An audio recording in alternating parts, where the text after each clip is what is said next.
आज ओडिशा सरकार तरफ आमर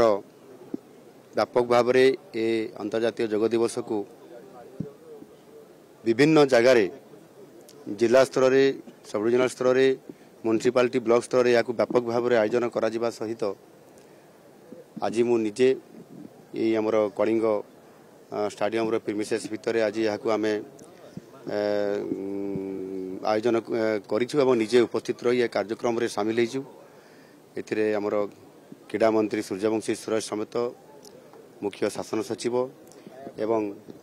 सांसद सहित विधायकगण मध्य उपस्थित अच्छा पूर्वतन विधायक माने भी उपस्थित अच्छा विभिन्न बुद्धिजीवी विभिन्न वर्गर समस्ते अच्छा क्रीड़ाविद मैंने अच्छा क्रीड़ा छात्र छात्री मैंने उपस्थित अच्छा समस्त को मुझे धन्यवाद देवी जे समाने आंतरिकतार सहित एवं अति सुंदर भाव में ये योग दिवस रे उपस्थित रही योगाभ्यास करिसेंती एवं गोटे भल वार्ता देइसेंती नुआ ओडिशा रे नुआ आशा एवं उद्दीपना नहीं ये जो भव्य दिव्य कार्यक्रम आज करागला निश्चित भाव में नुआ ओडिशा गठन करिबारे एवं सुस्थ ओडिशा गठन करिबारे ये बहुत बड़ आगामी दिन में सहायक हब। मु आशा करी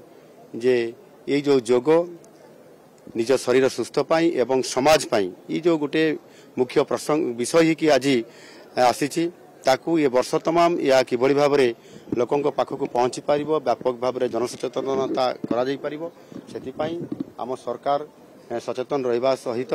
निश्चित भाव में ये कार्यक्रम को तल स्तर को पहुंचेबे यह अत्यंत खुशी और आनंदर विषय आज यह सफलता होता कारण।